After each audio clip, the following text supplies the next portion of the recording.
Percaya Allah teh deket jeung urang, bahkan lebih dekat daripada urat nadi. Diri kita sudah membuktikan? Sudah membuktikan? Kumaha rek percaya.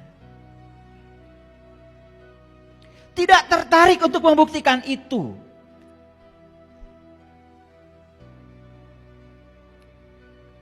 Jadi kalau kolbu itu sudah bisa membenarkan, maka lisan kita jadi benar. Lisan kita jadi benar.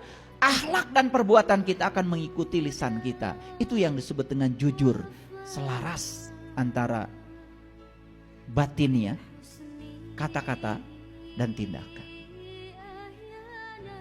Kan kita biasa tidak selaras, di dalamnya seperti apa, keluar kata-katanya seperti apa, yang dilakukan seperti apa, bahkan melanggar janji, itu pun dianggap biasa.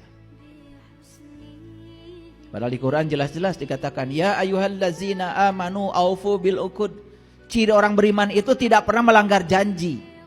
Saya tanya, jadi ciri orang beriman itu tidak pernah melanggar janji. Jujur ya, suka melanggar janji? Jujur, suka melanggar janji? Masih ngaku orang beriman. Padahal ayatnya jelas, ciri orang beriman itu tidak pernah melanggar janji. Kita melanggar janji, masih ngaku. Coba, geus puguh eueuh bauna masih ngaku tarasi. Karena nama itu baru ada, melekat kalau ada cirinya. Ngerti maksud saya? Ciri saya, ciri ceramah saya, itu punya ciri tersendiri. Hilang cirinya, hilang namanya. Karena nama itu ada kalau ada ciri. Ada alamatnya, ada adresnya. Betul? Pertanyaan saya, ya ayyuhallazina amanu, hai orang-orang yang beriman, berani ngaku saya yang dihayakan? Berani? Baru. Jadi kalau ada kata-kata yang semacam itu di Quran, ya ayyuhallazina amanu, stop, renungkan. Saya bukan. Kalau saya ini tidak layak dihaikan, gimana caranya supaya besok-besok saya layak untuk dihaikan? Belajar di Quran, surat Al-Mu'minun. Apa ciri orang yang beriman? Hadirkan ciri itu pada diri kita. Setelah hadir ciri-cirinya, baru dengan percaya diri mengatakan, semoga saya ya Allah. Cukup sampai di situ? Jangan berhenti di situ. Karena berikutnya ada tugas dari Allah. Ittaqullaha haqqa tuqatih. Ittaqullaha haqqa tuqatih. Kata Allah, bertakwalah kamu kepada Allah dengan takwa yang sebenar-benarnya. Pernah nanya, takwa itu apa? Melakukannya seperti apa? Kenapa ada kata-kata takwa itu harus sebenar-benarnya? Apakah ada yang palsu gitu?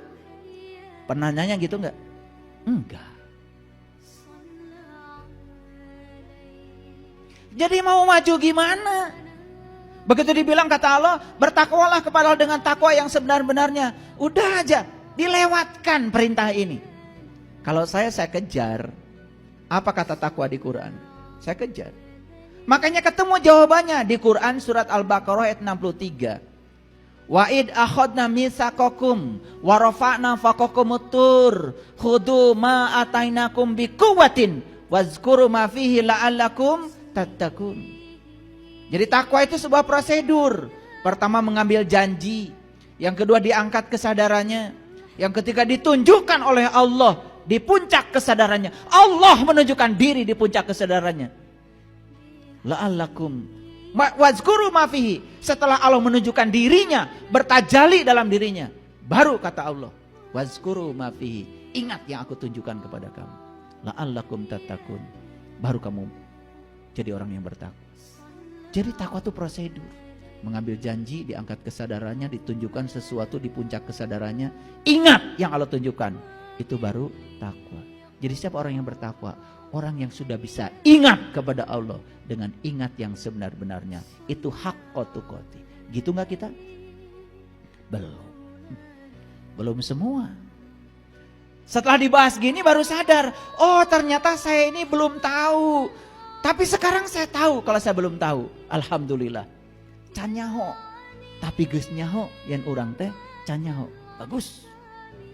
Daripada terus-menerus menjadi orang yang tidak tahu, tapi kita tidak tahu bahwa kita tidak tahu. Yang lucu, banyak orang yang menganjurkan kepada kita harus bertakwa. Bari jeung teu dijelaskeun da manehna ge teu nyaho. Betul apa tidak? Banyak apa sedikit yang kayak gitu? Banyak sekali. Pakai sekali dong. Gak usah pakai 2 kali, sekali aja. Ya ayyuhallazina amanu ittaqullaha haqqa tuqatih. Jadi kalau begitu saya mau nanya, pintar apa tidak? Yang bisa takwa itu orang beriman atau orang yang mengaku beriman? Yang beriman. Dan tidak mungkin Allah tiba-tiba menyuruh seseorang sesuatu yang tidak dia lakukan. Misalkan ginilah, saya sederhana aja. Saya nyuruh nembok, pasti dong tukang tembok. Pasti gak cari tukang tembok dong. Paham? Sekelasnya Allah nyuruh kita bertakwa, pasti itu ada pesannya. Makanya yang disuruh bertakwa di ayat ini siapa? Hanya orang beriman. Karena hanya orang berimanlah yang bisa menjalankan takwa. Masuk akal? Nah, kenapa kita selama ini tidak bisa menjalankan takwa? Karena belum beriman. Ngaku-ngaku doang.